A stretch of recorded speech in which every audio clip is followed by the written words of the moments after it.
All right, so this is video 22 to the baby real analysis series, and I'm continuing from the last video, just expanding upon some concepts of continuity. And so in the last video, we established that for continuity, f is continuous at c if the limit as x approaches c of f of x equals f of c. And that meets the three requirements that f of c is defined, the limit as x approaches c of f of x exists, and then the two values from 1 and 2 equal each other. That's bullet point 3, or limit x approaches c of f of x equals f of c. Then we talked about the delta epsilon definition. And so delta epsilon definition is f is continuous at c, that's if and only if. For all epsilon, there exists a delta, so that for all x and a, such that the absolute value of the difference of x minus c is less than delta, that implies that the absolute value of f of x minus f of c is less than epsilon. Now this can be expressed in terms of neighborhoods, and in terms of neighborhoods, its f is continuous at c if and only if for every epsilon neighborhood around f of c, there's a delta neighborhood around c, such that if x is in the intersection of a intersects the delta neighborhood around c, then f of x is in the epsilon neighborhood around f of c. So visually, in terms of neighborhoods, this is what's going on here. So we have C in yellow, and around that we have purple, and that's the delta. That's the delta neighborhood around C. And then X is in the intersection of A, intersect this delta neighborhood around C. And so I have the set A in green, and then the intersection is basically the delta neighborhood in this case. So for all x in that intersection, then we have that f of x is an element of the epsilon neighborhood around C for any epsilon neighborhood. All right, so this is, you're given any epsilon neighborhood.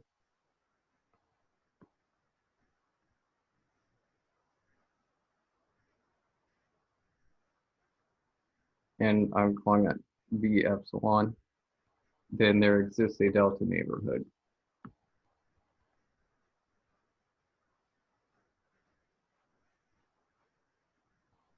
And I'm calling that V delta. And so the epsilon neighborhood you have in green, or sorry, not green, orange. And you see that the image of F applied with the intersection of A intersecting the delta neighborhood, that image is entirely contained in the epsilon neighborhood around F of C. Basically just meaning that for all x in the intersection of A and the delta A intersecting the delta neighborhood, then f of x is in the epsilon neighborhood around f of c. And the quantifier is for every epsilon neighborhood and existing a delta neighborhood. All right, so that's expressed visually in terms of neighborhoods. It basically means the same thing as this definition using absolute values. Then there was the sequential criterion for continuity, which says you have f is continuous at c if and only if for all sequences xn and a. If xn converges to c, then f of xn converges to f of c. Now I didn't talk about discontinuity as far as we can take the negation of the sequential criterion for continuity to get the discontinuity sequential criterion. So taking the negation, we say f is not continuous at c if and only if there exists a sequence xn where xn converges to c, but f of xn does not. converge to f of c. Okay, so that in green I didn't mention. Here we have continuity limit laws, which just follow just because of we've already established the limit laws for when you add or subtract or multiply or divide. If those limits exist, then it's going to be continuous at C. All right, so that's what the limit law says. And then the first one is just k times f of x. So a scalar, or yeah, I guess a scalar multiple of the function f of x, multiplying f of x by a constant. For any constant, that's going to be continuous if f of x is continuous.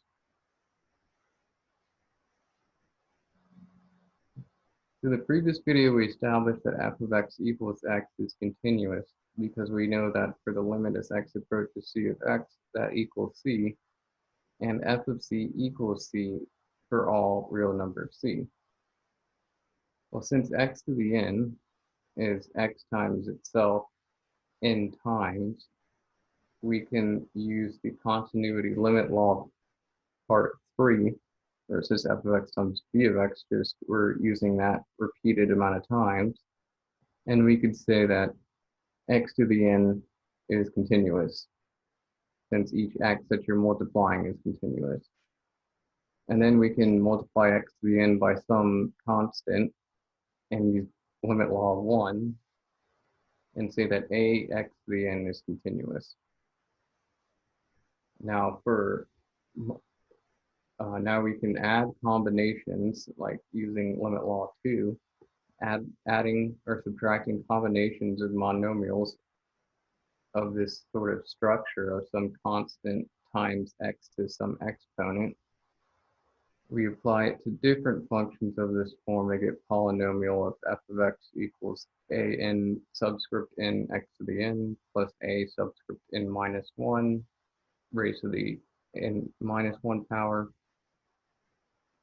dot dot dot to a subscript 1 times x plus a dot.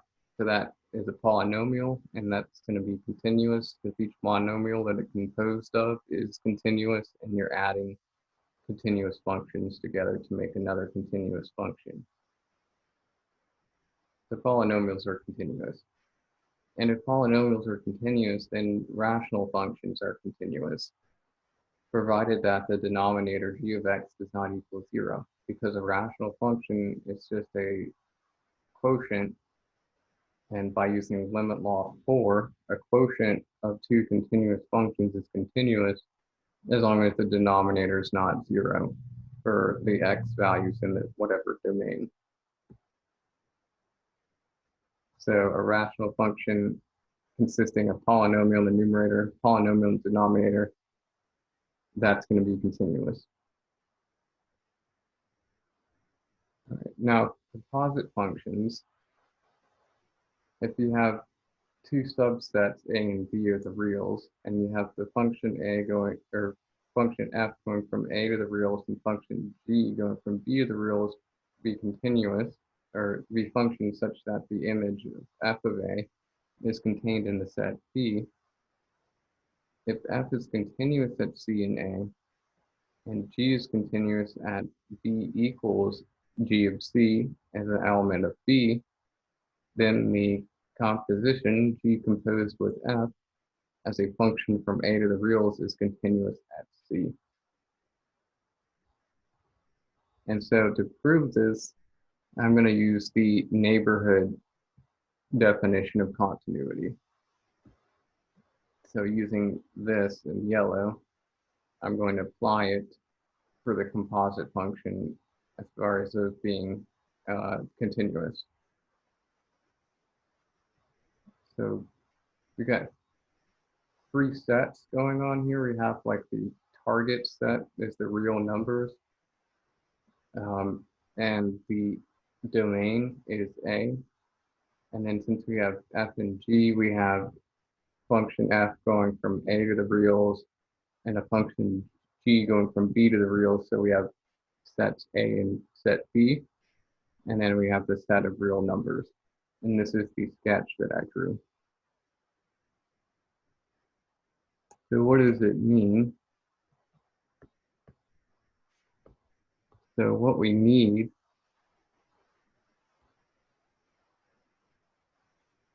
for continuity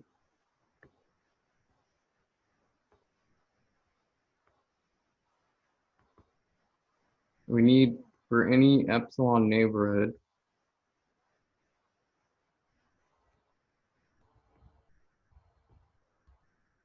and I'm calling it W subscript E around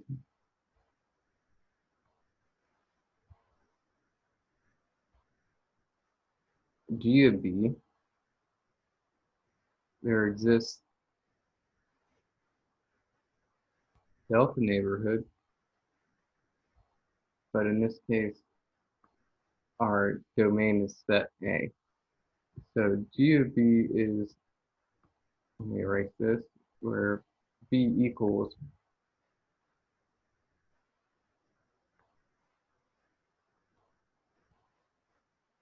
F of C. So we need to talk about, well, where is F of C? So C, so there's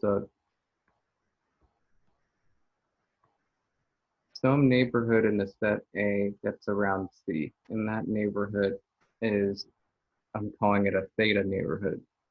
So there's a theta neighborhood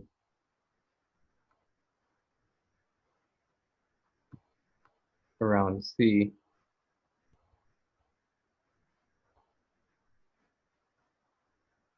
and I'm calling that U of theta.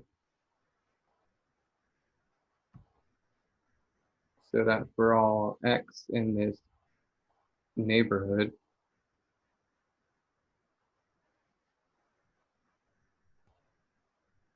in the intersection of A in this neighborhood, so A intersecting this U neighborhood delta or U theta neighborhood around C,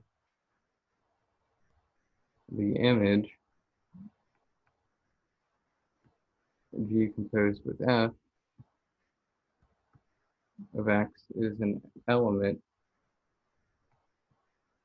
of the epsilon neighborhood around G of B.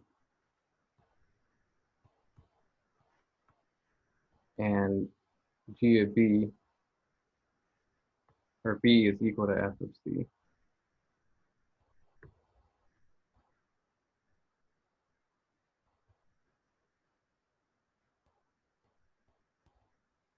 All right, so that's what we need to show.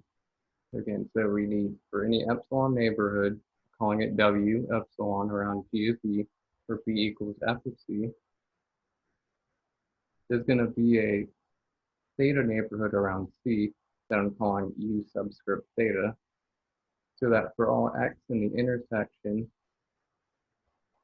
of A and our U theta neighborhood, so this is A, and this is our theta neighborhood, so any x in that implies that the image, or its image, G of F of X, so G composed with F of X, G composed with F applied with X is an element of the epsilon neighborhood around G of B, where B equals F of C. And so that epsilon neighborhood is in red. So this is our target set. And then A is our domain. Since we're going to composition G composed with F, going from A to the reals.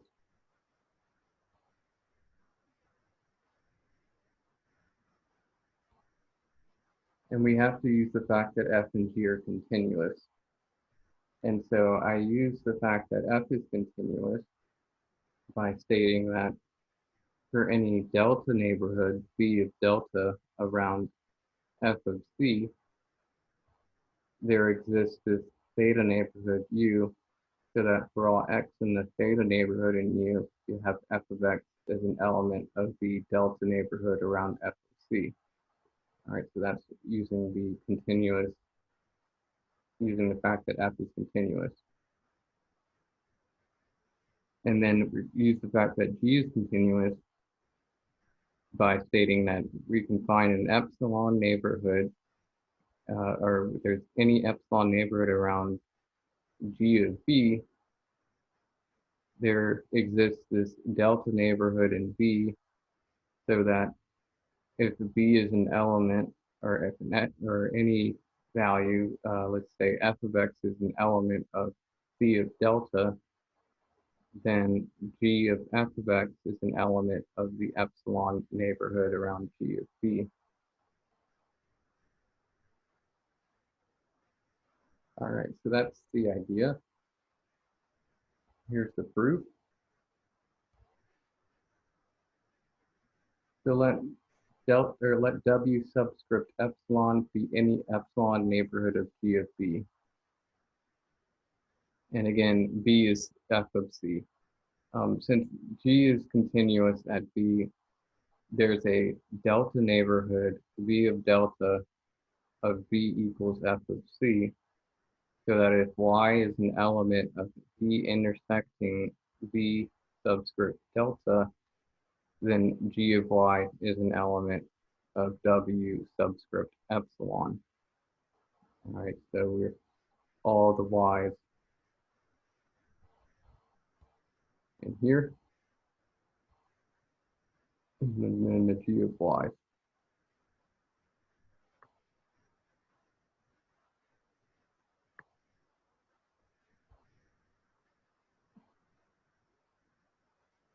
All right, so that's using the fact that G is continuous, and then now we're going to use the fact that F is continuous. So F is continuous at C. So then there's a delta neighborhood. There's a theta neighborhood around C, which I'm calling U subscript theta, so that if X is in the intersection of A intersecting this U theta neighborhood, then f of x is going to be an element of some delta, of any delta neighborhood in B. All right, so, but we know the image f of a is contained in the set B. So it follows that if x is an element of A intersecting this theta neighborhood around C, then f of x, which is an element of B intersecting the delta neighborhood around f of C, because f of a is contained in B. And so that we have G composed with f, which is equal to G of f of x, is going to be an element of the epsilon neighborhood around G of B. All right, so that's pretty much it. We've used continuity of G and continuity of f. And we've established that if there's an arbitrary epsilon neighborhood of G of B, then it implies that we have G composed of f is continuous at C, because we found a corresponding theta neighborhood in A for all x in that theta neighborhood. F G composed with f of x is in the epsilon neighborhood.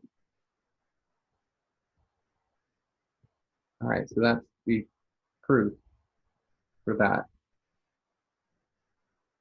So just some more examples of continuous functions. You have the exponential function e to the x, the log function, sine of x, and cosine x. So those are just some more examples of continuous functions. I'm not going to go into any proofs of that. We're going to assume that we know that. And now here are two examples of functions with discontinuities. I'm not sure if I'm pronouncing this right. I think it's Dirchlet's function, discontinuous function, which says f of x is equal to 1 if x is a rational, and then it's equal to 0 if x is not rational. And then another discontinuous function, but it's discontinuous at some different values we'll discuss where it's discontinuous, but I think it's Tommy's function. Basically, you're given a set A, or it's a set of x's in real such that x is greater than 0. So for any irrational x in A, define h of x to be 0. For any rational x of the form m over n in A, where m and n have no common factors except 1, define h of m and n, m over n to equal 1 over n. And then last, we're going to define h of 0 to be 1. All right, so then we're going to go into discussing where these two functions are discontinuous and how do I show that.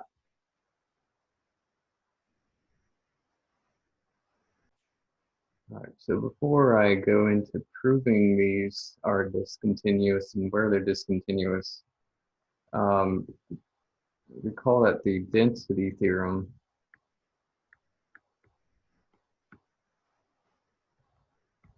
The rationals are dense,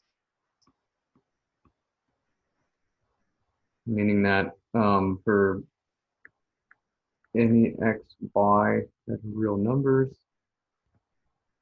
where x is less than y, then there exists a rational number in between them.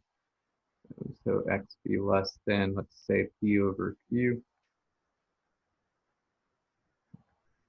less than y. All right, so between any two real numbers is a rational number.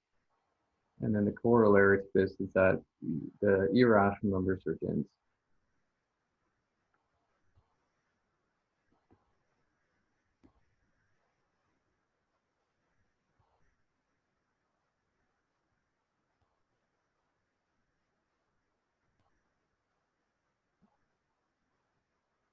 Okay, so same thing between any x and y that are real numbers, where x is less than y. There exists an irrational number, let's call it r. And so that x is less than r, less than y. All right, so this is just density of the rationals and densities of the irrational. And I'm going to use that in order to show that this first one, Dirchlet's discontinuous function, is discontinuous.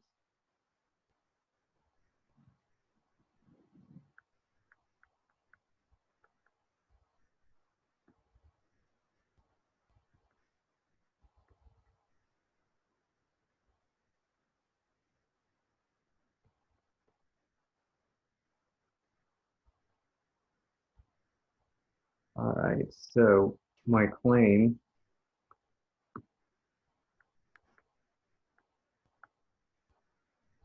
f of x is discontinuous.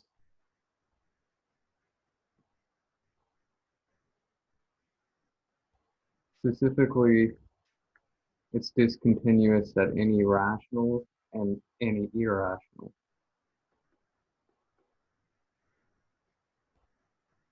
So let's say f of x is discontinuous. I'll abbreviate that DISC. That's any rational C and any irrational C.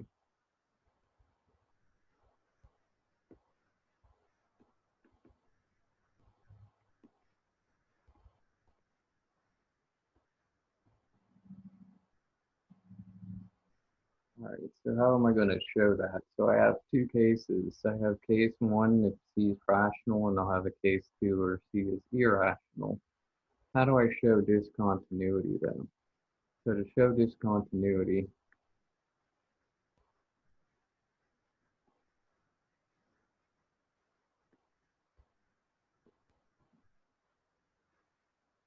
so we had the sequence definition criterion for continuity and the sequence criterion for discontinuity. I'm going to use that. And the sequence criterion for discontinuity is f is not continuous at C if and only if it can produce a sequence xn and A so that xn converges to C, but f of xn does not converge to f of C. All right, so I'm going to use that.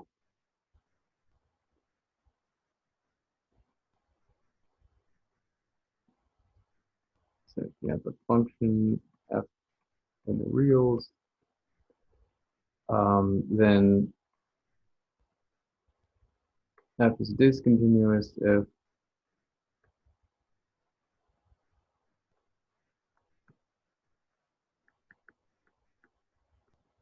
just a sequence where xn converges to C and f of xn does not converge to f of C. Right, so that's for it to be discontinuous at some value C. Okay, so that's what I'm going to show. And case one for this is, let's suppose C is rational.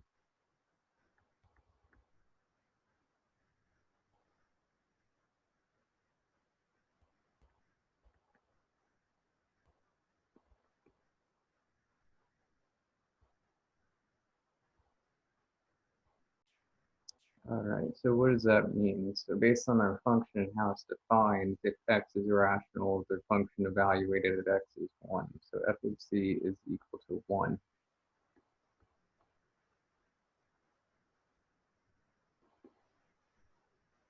Note that since irrationals are dense,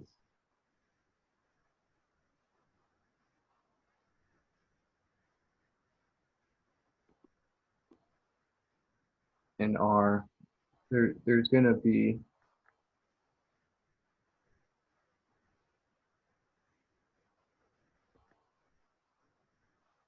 irrational numbers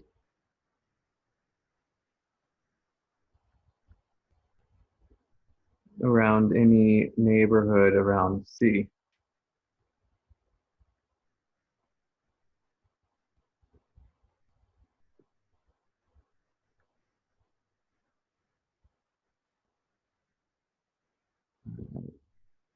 So, and that's because of the irrationals are dense.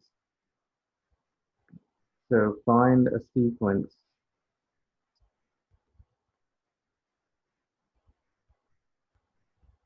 of irrationals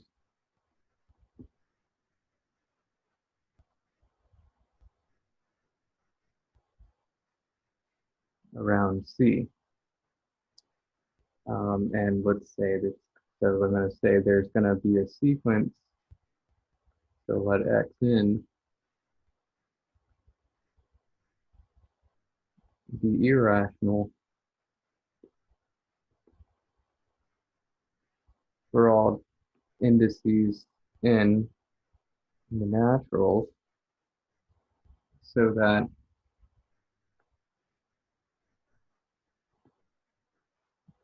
each member of xn lies in the 1 over n neighborhood around C. Recall that C is rational, so we're going to take a, so it's going to be the punctured neighborhood around C.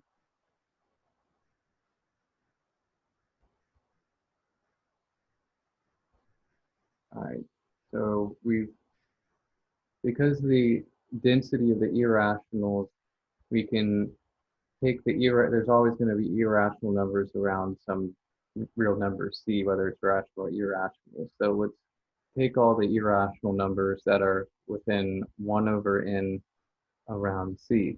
So we're doing the a neighborhood of radius 1 over n around C. And then I take away C because C is rational, so xn can't be C. Okay, so this means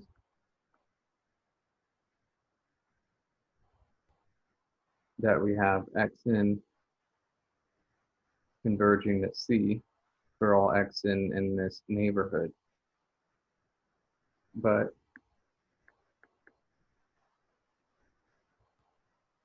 we know that since these are irrational, f of xn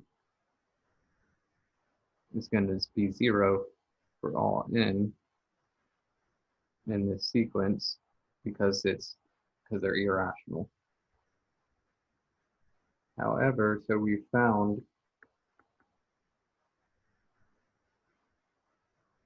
a sequence xn that converges to C, and f of xn for all of these, since they all equal 0, it's going to converge to 0. But C is rational, so since C is rational, f of C is 1. So these f of xn's converge to 0, which is not equal to 1, which is f of C. So therefore, it's discontinuous at irrational C.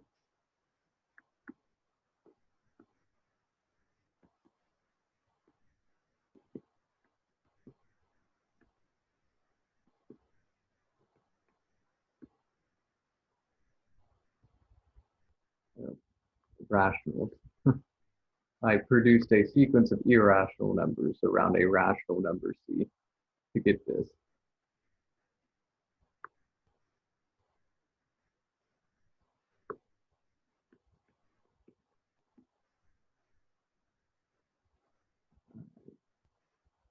Again, so C is rational, that means f of C is 1. Since the irrationals are dense in the reals, there's always going to be some irrational numbers around any neighborhood around C. So since that's the case, let's find the sequence of the irrational numbers around C, call it xn. So that's it. Each member of xn is irrational for all indices n, where xn is a member, each is a member of the 1 over n neighborhood around C. So then that, since they are in that neighborhood, that means xn converges to C. But when you evaluate each of the xn's, f of xn is 0 because the xn's are irrational. Hence, we've found a sequence of irrationals that converge to C, but the function of these irrationals of C, the sequence of irrationals, f of xn converges to 0, but 0 is not 1, and 1 is what we need for it to be f of C if it were to be continuous. So that means it's not continuous at rational numbers C. Case 2 is going to be pretty much the same.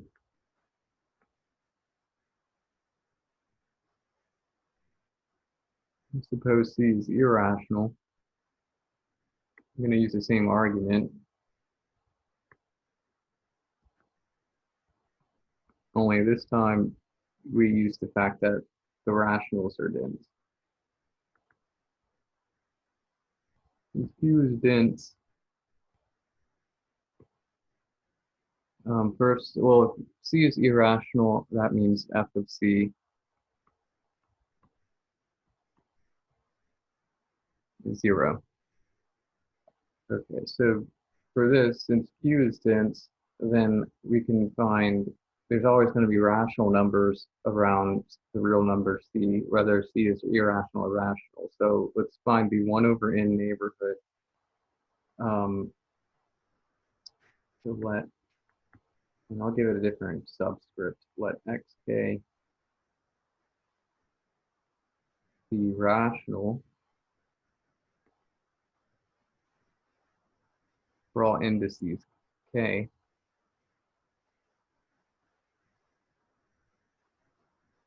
so that each member of xk lies in the 1 over k neighborhood around C. And it's going to be punctured neighborhood because C itself is irrational. All right, so there's these rational numbers that are in the sequence xk that are getting arbitrarily close to C since they're in this 1 over k neighborhood around C. So then these converge to C since they're in that neighborhood.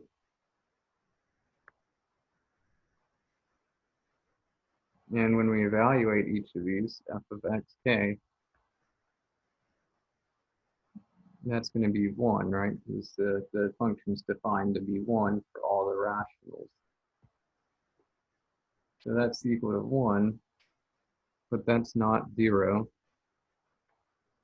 And that 0 is our f of C.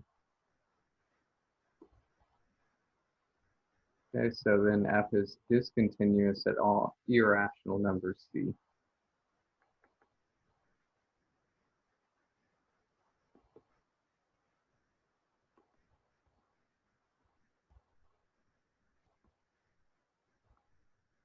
All right, so it's discontinuous at rational c, discontinuous at irrational c, so the function's discontinuous everywhere.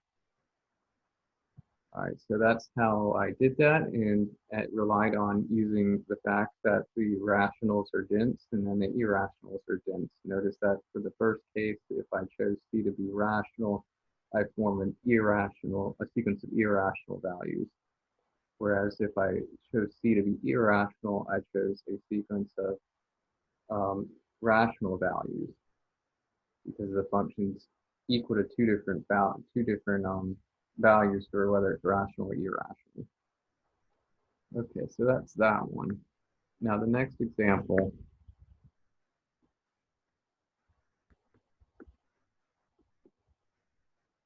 All right, so we have set A, where for all real numbers x is greater than 0. We're going to define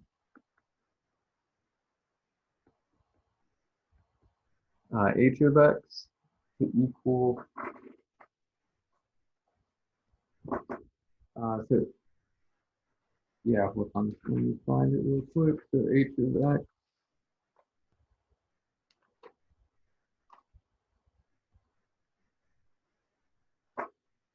is, yeah, h of x is 0 for irrational x's, like in the previous example.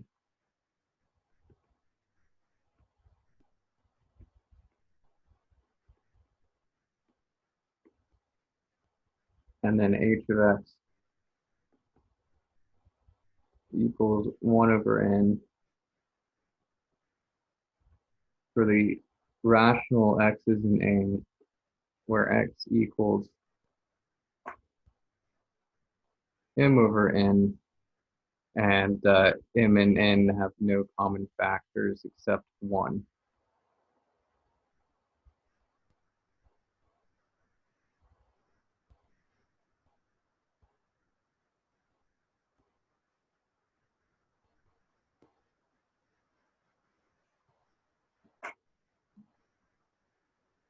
And then we're going to define h of 0 to be 1. All right, so the claim is that this function is discontinuous.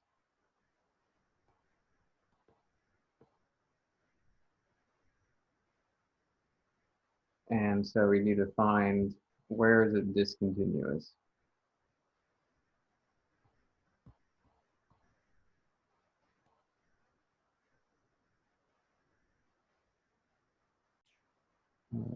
And so I'm going to first say, claim 1, h of x is discontinuous at rational numbers.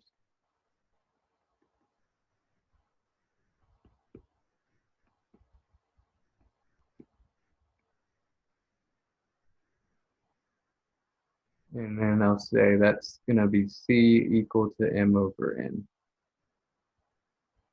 All right, so proof of this. So we can use the same sort of argument about density. So since the irrationals are dense,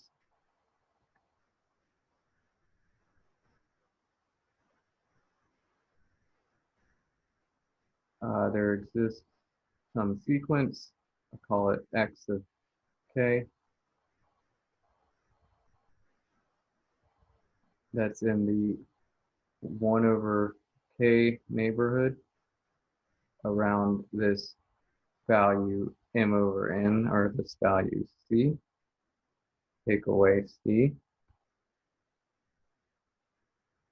since we need c is rational, so the form m over n.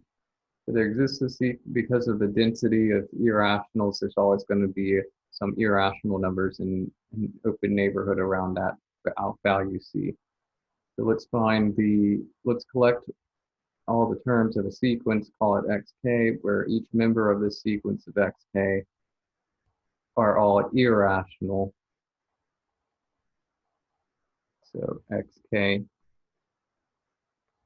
is irrational for all k. So xk converges to this m over n, or c values. So xk converges to c, but f of xk,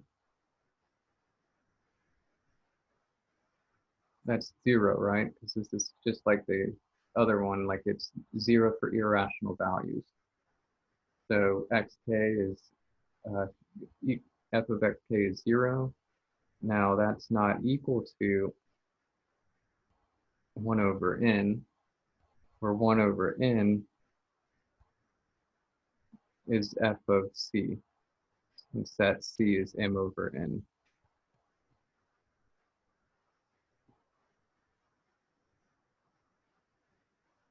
Right, because and 1 over n, right, that's how the function is defined. Okay, so that's like the previous question, previous example. Now the second claim, claim 2,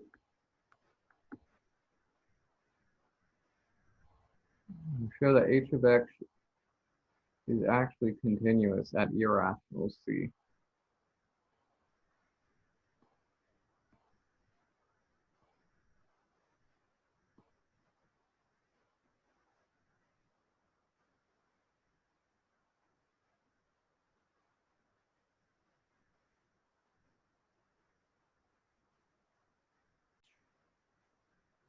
Okay, so to show it's continuous,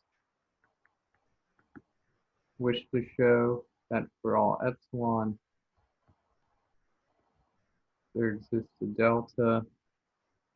So for all x, with a set A, we have that the absolute value of x minus c less than delta implies, so I used f in case claim 1. I should have said h of x. So where h of x minus h of c is less than epsilon.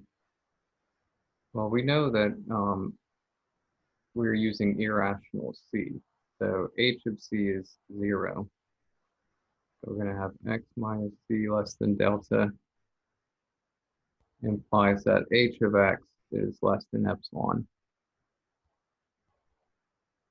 Right, because h of c is 0. All right, that's what we're trying to show.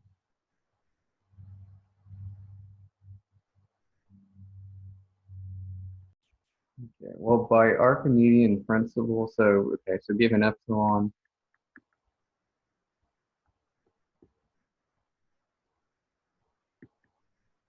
by the Archimedean principle, there exists a capital N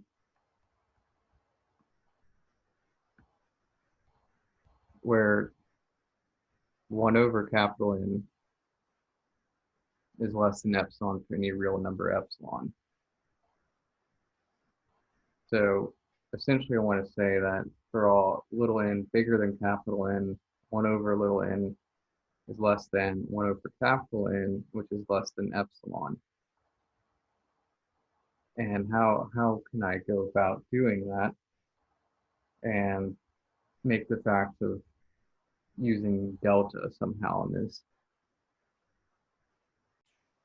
Essentially, we want to say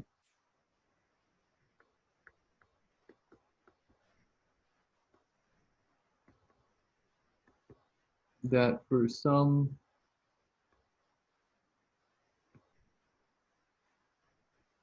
region around C,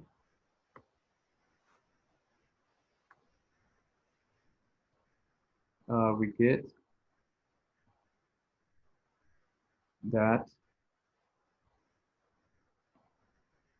the absolute value of x minus c less than delta implies that the absolute value of h of x,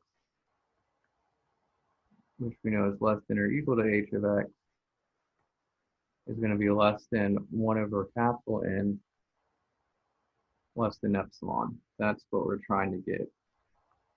We wanted to say that for some region around C, we get that the absolute value of x minus c less than delta implies that the absolute value of h of x is less than or equal to, which is h of x is less than this 1 over capital N less than epsilon.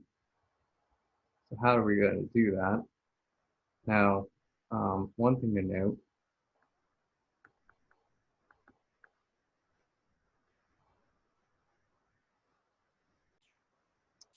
let's see, so note, like if we had, like for different values of n, like if we had n is 1, we had 1 over 1, then n is 2, 1 over 2, 1 over 3, 1 over 4, dot, dot, dot.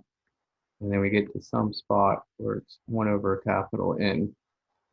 And then from there, then we have 1 over capital N plus 1, 1 over capital N plus 2, dot, dot, dot. Now notice there are finitely many values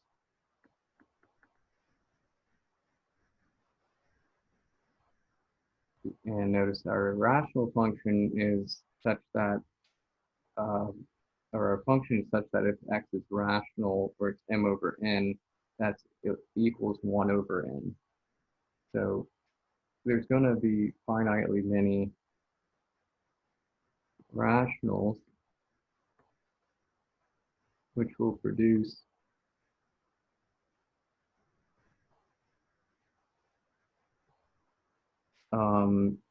denominators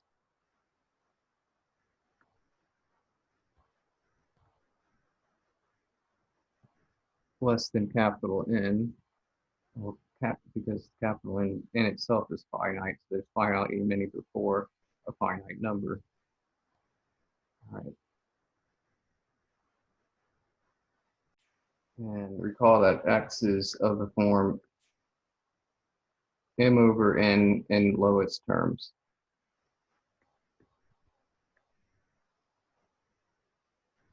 There'll be finitely many of these.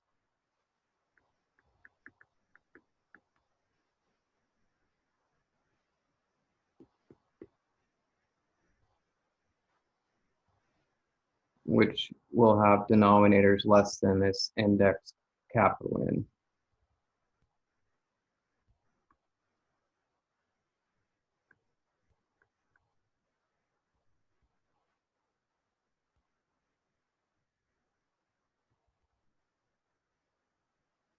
Okay. And this is for some region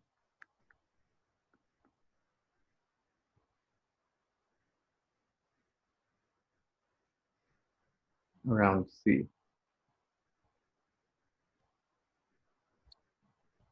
Okay, so again, we're trying to show H is continuous, that irrational is C. That means for all epsilon, there exists a delta. So for all x, the absolute value of the difference of x minus c less than delta implies that h of x minus h of c is less than epsilon.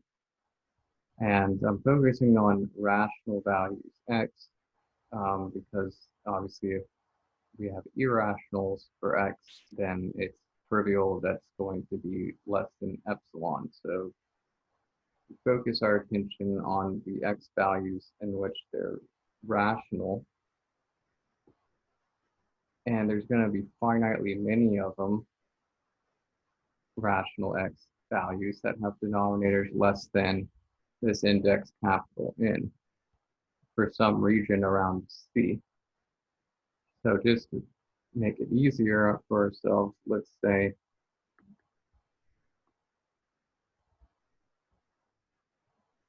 we have the region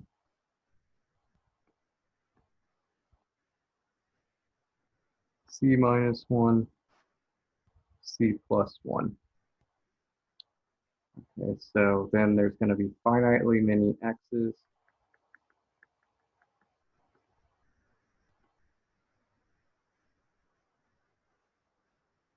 with denominators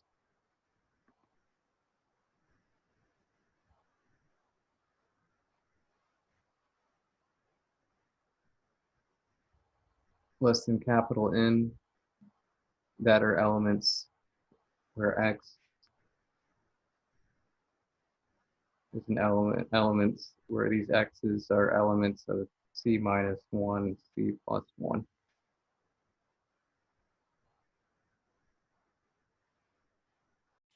All right, so this is very rough proof, but okay, so let's say we have,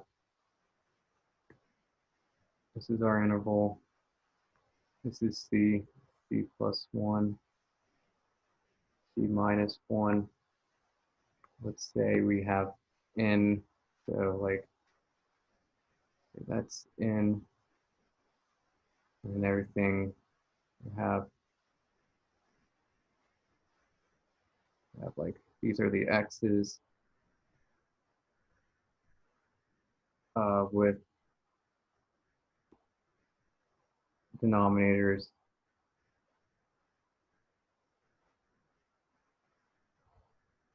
less than capital N. So we're going to find the one that's closest,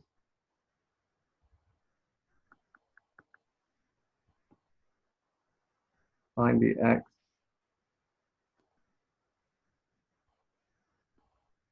that's closest to c,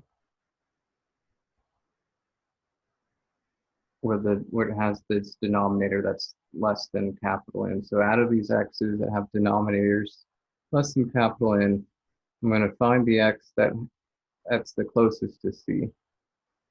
And for that one, I'm going to form a delta neighborhood using delta being the difference, say like there. That's the distance between c and this x value that's closest to c, that has where its denominator is less than capital N. So find the x that's closest to c. Let delta be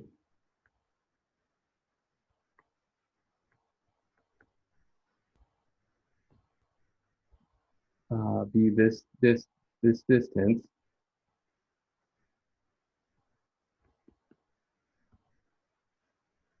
Okay, so then we have all the x's that are in. So now we have a delta neighborhood where we have c minus delta, c plus delta, and we're going to have all the x's in here.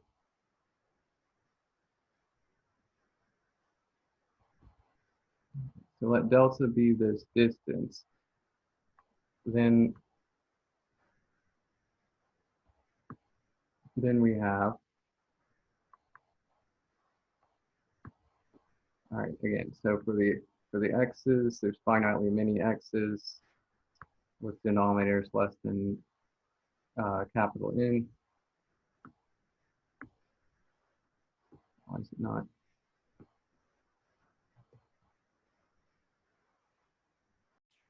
My screen is freezing up, so I'm gonna have to end this video, and I'll continue the next video, start from the beginning with this example, and I'll probably just make it just this example. Well, I've already shown that it's discontinuous at the rationals for c equals m over n, and that was by finding a sequence xk of irrationals, since the irrationals are dense. And since xk converges to c because these xk's are members of the 1 over k neighborhood around c, but f of xk is 0 because that's just how our function's defined. It's 0 for the irrational values x. And but since that's 0, that's not equal to 1 over n, where 1 over n is equal to f of c, for which we had c equal m over n. So that showed that it was discontinuous at the rationals. I was trying to show that it's continuous at the irrationals. And so I was kind of going through like the scratch work here to get to the proof itself. So the proof itself probably wouldn't be as long as this, kind of just going through my thought process. And then the screen kind of froze up down here. And so I'll start from scratch in the next video from the beginning of this and re-explain the problem. So sorry about that.